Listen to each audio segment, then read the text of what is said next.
Another day, another Dior reformulation, and another day without them bringing back the Air Flash foundation, but reformulating everything else in their line, Dior.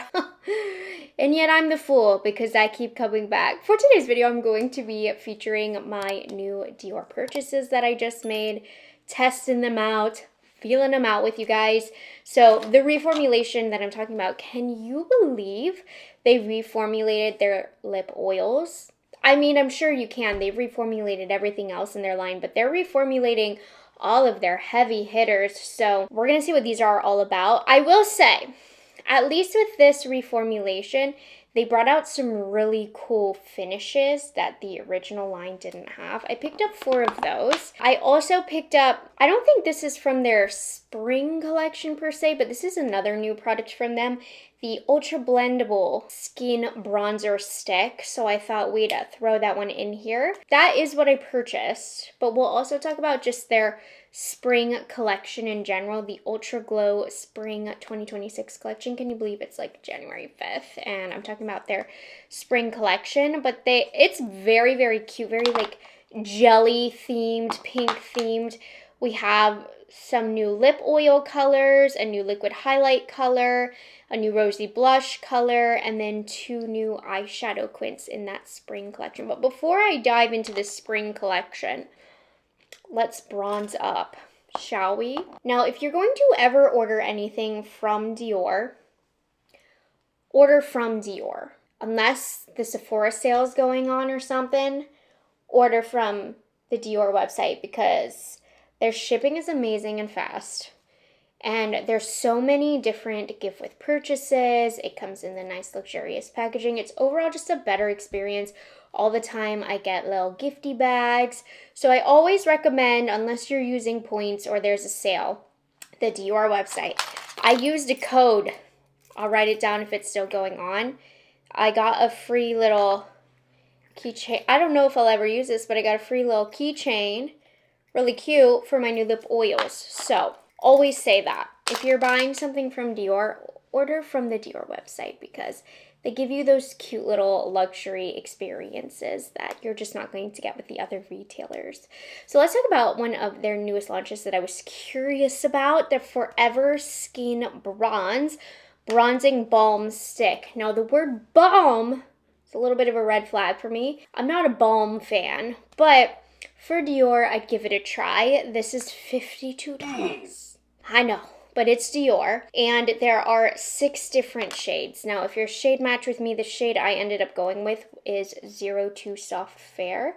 Though I feel like with bronzer shades and contour shades lately, Dior's been a little across the board here, but overall, I've tried this. This is a pretty good shade for me. This is Dior's first bronzing balm stick, which I don't think is true. I've definitely gotten balm sticks from them before that bronze. But anyways, melts into the skin, delivering a natural, buildable, sun-kissed finish. It's long wearing, that gives hydration and comfort all day wear. Allegedly. Here's what the packaging looks like. It just comes in this tan case. Oh, I had it upside down. This is what the shade 02 Soft Fair looks like. Let's get a little swatch in. Even though they say it's a balm, honestly, it does not have a super balmy consistency. At least not that balmy that it can sometimes feel really wet or sheer or be messed up or mess up your foundation. This has a little bit more of a creamy consistency. Now, this is not to be confused with a favorite of mine from last year, like one of my most used products, the Forever Skin Contour, which this I called a cream bronzer, but I'm going to show you the shade comparison. So I have mine in the shade 01 Light, and they've even advertised like this is to contour, this is to bronze. This is an intentionally warm product. For those of you who say bronzer sticks and whatnot often run warm on you, stay away from this. Intentionally warm undertones. Go for the skin contours from Dior, which to me is the perfect neutral. Like I said, this is 01. But when you put products and colors like these side by side, you can see you can see the difference. You can see the gray in here and the warmth in here. So this one will be used more so for contour. This one will be used more so to give that sun-kissed effect. Even though I did use this to bronze my face, yes, it's missing a lot of warmth. And for another color comparison, I have the Forever Nude Bronze Powder Bronzer in the shade 10 Soft Matte, which I did not like this powder bronzer color on me. But if you have it, this is how 02, or sorry, what is it? This is how this shade compares. So that's that soft matte of the powder bronzer right here. 01 Light from the Skin Contour, and 02 Soft Fair of the Bronze Balm. Let's bronze this face. Let's get some dimension in here. I don't have any powder on my face currently, and we have a bit of a juxtaposition going on because I'm testing the e.l.f. Soft Glam Satin Concealer today. Okay, so first, just so we can see the blendability, I don't necessarily recommend applying this product like this, but you'll be able to tell if it's a good, creamy, malleable blend if you do go directly on the skin. But on the reg, that's not what I'm doing. I'm using a BK Beauty 116 brush, and I'm just going to press that in. See, you can see it has a beautiful blend. It's not stiff by any means. I didn't have to warm it up. Didn't move the foundation around. Overall, how gorgeous is that? You see that warmth that it added? Now my recommendations to apply a product like this: one, you can warm it up on the back of your hand and then go in with your brush if you want the most amount of control and put it on the skin. Now how I normally like to apply is I do just go directly on top of the product. If it's a product that's a little stiff, I will warm it up on the back of my hand, but I know that this Dior bronzing balm is a high quality product, so it can stand being applied like this without having to get any color or product on my hand. And look at the bronzing that did. I mean, this is a beautiful, beautiful product. And while it does have that warm tone to it, I don't think it's too orange by any means on my skin tone. And even though it's a balm, it doesn't feel like a wet balm, which I like. It really has more of a true cream base to it. It's a little more balmy than the consistency of the Skin Contour. This is more creamy, but they both are just fine. So obviously it's a pretty penny, but it works out as it should. I'm just quickly gonna do a quick comparison, or if you have the Skin Contour, I'm gonna show you a good way to apply. So I'm just gonna take the tip of this angled BK 109 brush, and I'm gonna keep this right in the hollows of my cheekies. Even though this shade is not too gray, I can apply it as much as I applied the bronzer, but I wanna show you the difference of the more cool tone versus the warm tone, so you can see exactly what it does to the face. This creates more of a shadow, whereas this just adds more dimension and warmth to the face. That said, these are all little things that add up, especially if, you know, you're doing like a campaign, you're going to be on camera. Those are where the cool versus warm undertones really matter, or based on your undertone. But generally speaking, for me, because I have more of a neutral undertone, I can get away with using this all over as if it were a bronzer, and I can get away with using this warm shade all over just to give me some dimension. It's makeup, you can take it off, but those are the differences.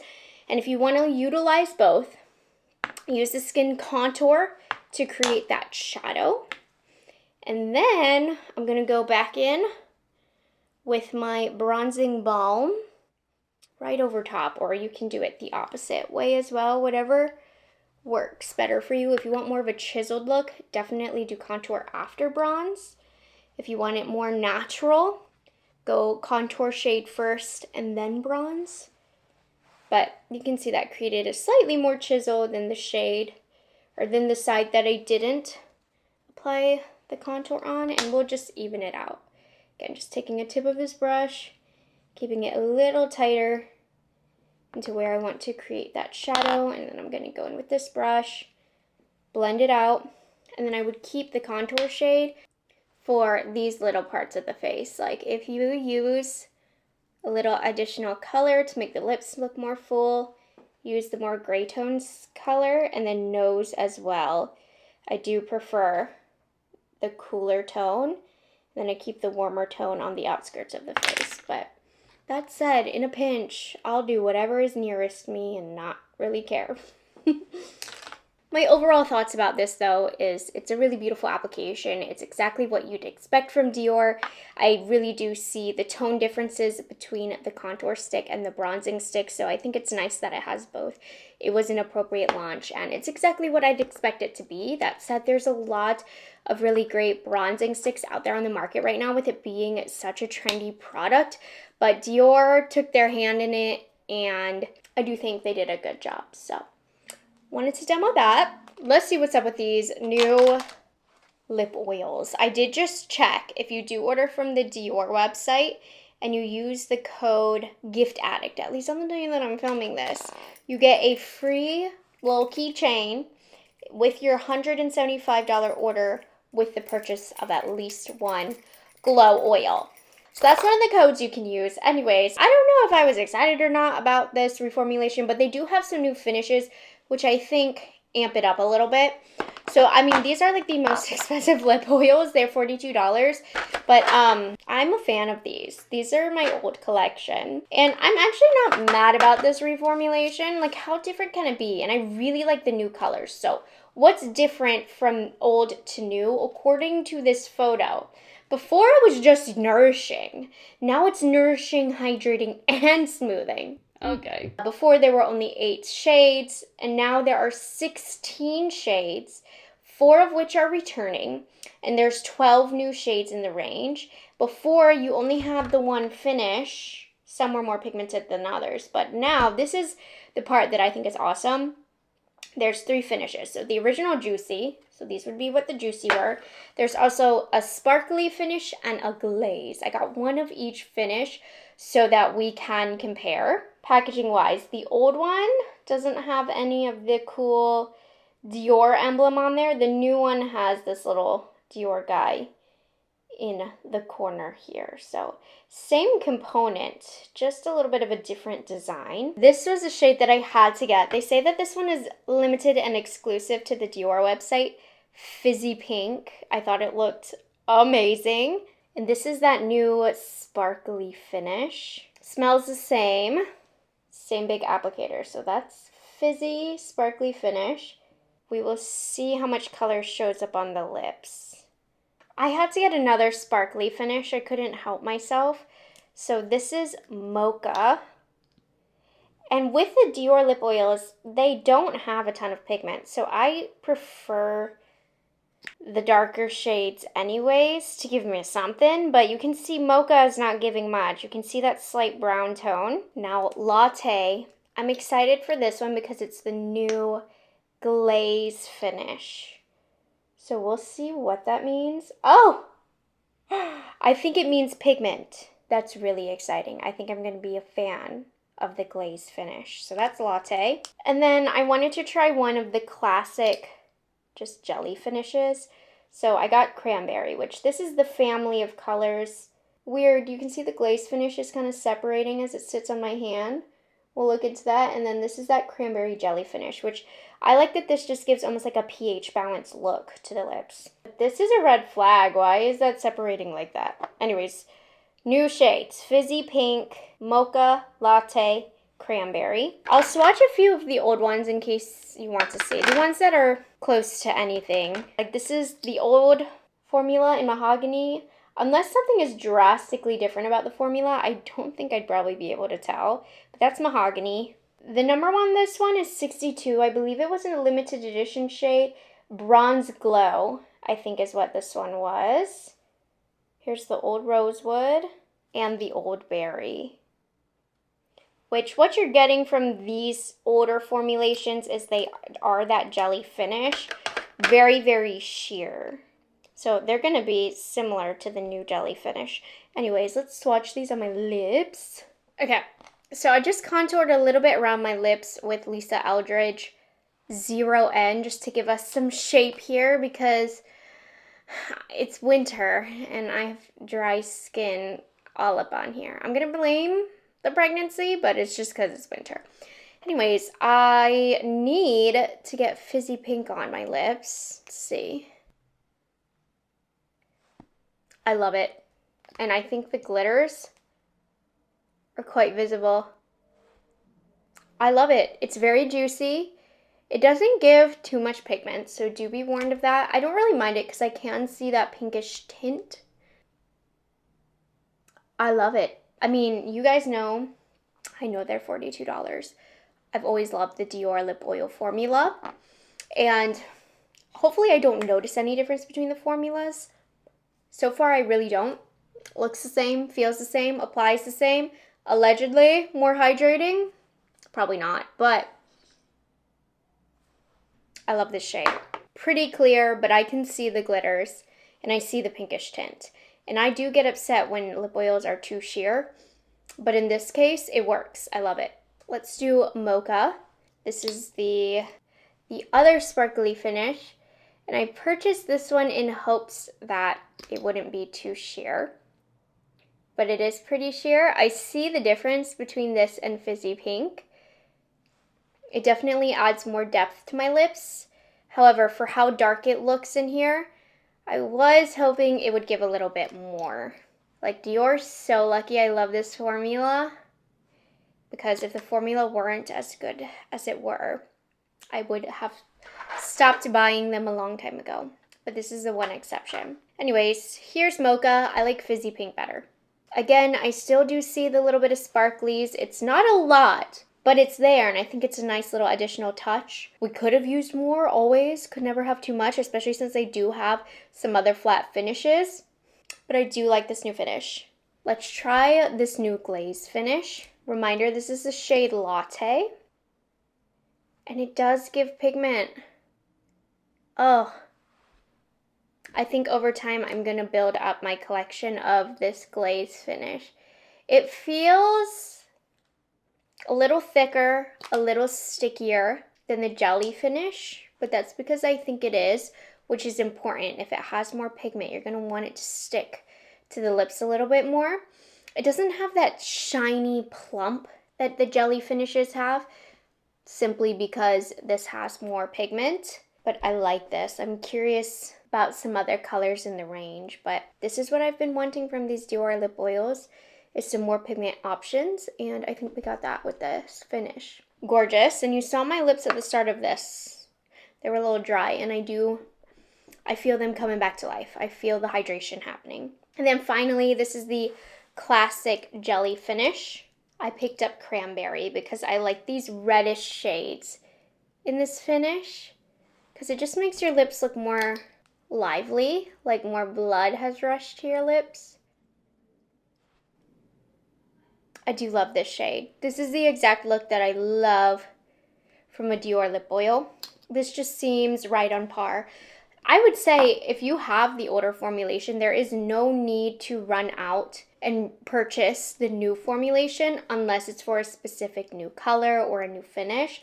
But in terms of like the jelly finishes, you don't need to repurchase anything. Let me double check on that though. Hold on. I really do feel that way, but let me put on the old formula to make sure of that. Yeah, I'm not noticing a difference in the formula really, which is good for me. I'm happy about that. So definitely, unless you want a specific new color with a new finish, use what you have.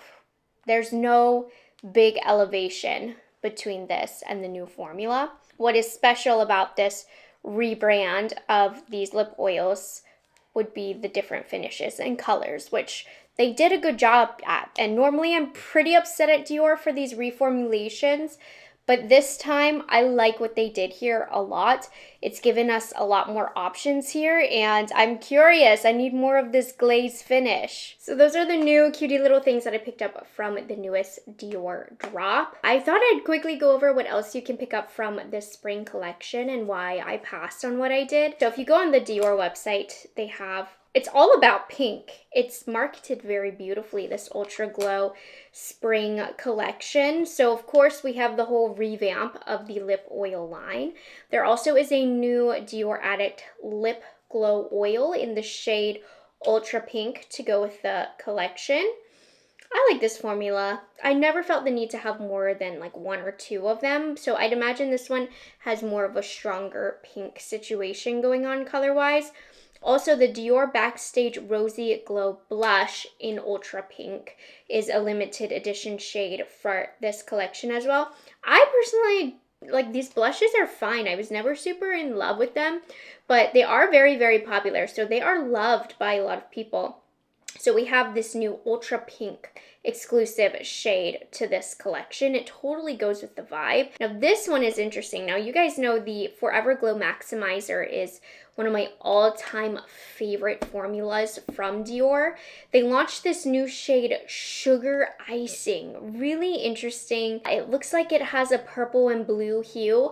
Even though I pretty much have the whole collection of these Glow Maximizers, this is a liquid highlight color that I just don't think would flatter me. So I passed on that, but that formula is amazing. I have not bought a Dior nail polish in years, but this one almost got me, this fizzy shade. It goes with the lip oil I'm wearing and that I purchased. Like if there was one shade that could get me to purchase a Dior nail polish for the first time in years, it would be this one. But it is sold out, so it saved me from myself. They also have a whole matching line of fragrances as well, where the packaging is really cute. They're selling little duos that you can purchase if you want. And then the Dior eyeshadow quints. I told you guys I was not going to purchase a limited edition Dior eyeshadow quint again. And there's a reason why I'm not, because every time I purchase one, I hate the quality. So they did launch more. We have Pink Lollipop. So this is the pink section of the spring collection. There's also a mint section. So this is a good place to move over to the mint section. We have the Mint Bubblegum eyeshadow quints, which honestly, kind of appealing to me. These are the least attracted I've been to a Dior limited edition quint in a while, because they normally make them look really good and beautiful. But I'm telling you, these tend to not be worth it. They tend to have very crappy quality, very inconsistent. I think the quints in their permanent range are very, very nice. But I passed on those because I made a pact to myself that I would not. And then I forgot to mention, I'm trying to like segue into it as if I meant to. I didn't. I forgot there's like a minty part of the section. So there's a minty lip glow, a minty lip glow oil, a interesting blue to pink peachy shifting highlight, a minty nail polish, orange fizz. This one is not minty, but is that one? I'm not sure if that one is a limited edition item. But regardless, that is the new spring collection from Dior. Ultimately, I just decided to check out the new lip oils. Even though if it ain't broke, don't fix it. Like, they did fix the color range and made it more interesting. So if they're going to reformulate, this is how I want them to do it. And I feel as though the formulation pretty much is the same. I really love the new Bronze Balm stick as well. Don't forget the code so you can get a free keychain if you purchase a lip oil. And the other stuff from the spring collection, not really that special. I know we have those quints. Don't recommend those. And then we just have some limited edition shades of existing formulas. So let me know, did you pick up anything from the spring collection from Dior? Did any of these catch your eye? It was fun to review some Dior stuff. It's always like a little painful at checkout, but I'm very, very happy with everything that I got. And it costed a lot, so thank goodness for that. I hope you guys enjoyed this video and hanging out with me. I'll have everything that I mentioned linked down below, as well as everything else that I'm wearing. Like I said, juxtaposition, wearing my e.l.f. stuff for complexion today. And I'll see you guys in the next one. Bye guys, have a good one. It's delicious.